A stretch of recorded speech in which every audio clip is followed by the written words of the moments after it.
নমস্কাৰ, কমিষ্যটো আজি ভিডিঅ'লৈ আহিছোঁ। আজি বইল চিকেন বনাম, আপোনালোকে চাই থাকিব ফুল ভিডিঅ' শেষলৈকে। এয়া মাংসখিনি নিমখ হালধি দিছোঁ আৰু ইয়াতে দিছোঁ আদা নহৰু জলকীয়া পেষ্ট আৰু ইয়াত দিলোঁ শুকান জলকীয়া ধনিয়া গুড়ি জিৰা গুড়ি আৰু এয়া দুটামান পিঁয়াজ কাটি দিছোঁ মিহিকৈ আৰু এয়া গোটা নহৰু আৰু গৰম মছলা গোটাকৈ দিছোঁ। সেইখিনি ধুনীয়াকৈ সানি ল'ম। এতিয়া আনি লৈ মই ইয়াত মেৰিনেট কৰি থ'ম প্ৰায় 15 মিনিটমান। তাৰপিছত এইফালে কুকাৰ উঠাই দিছোঁ। মই কুকাৰতে বনাই আছোঁ আৰু ইয়াত মই টোটেলি অইল দিয়া নাই, তেল দিয়া নাই, মই অইল ফ্ৰী বনাই আছোঁ। এয়া ঢাকন মাৰি এয়া পানীখিনি ওলাই আহিছে। মাংসৰ পানী ওলাই যোৱালৈকে মই এনেকৈ বনাই আছোঁ আৰু এয়া বিলাহী এটা কাটি দিছোঁ।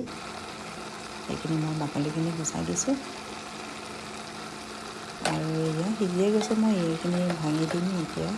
মই বিলাহী কমকৈ দিছোঁ আৰু ইয়াত মই সিজিবৰ কাৰণে পানী অলপ দিছোঁ আৰু এই ওপৰত মান ধনিয়া দি কিনি ঢাকন মাৰি দিলোঁ।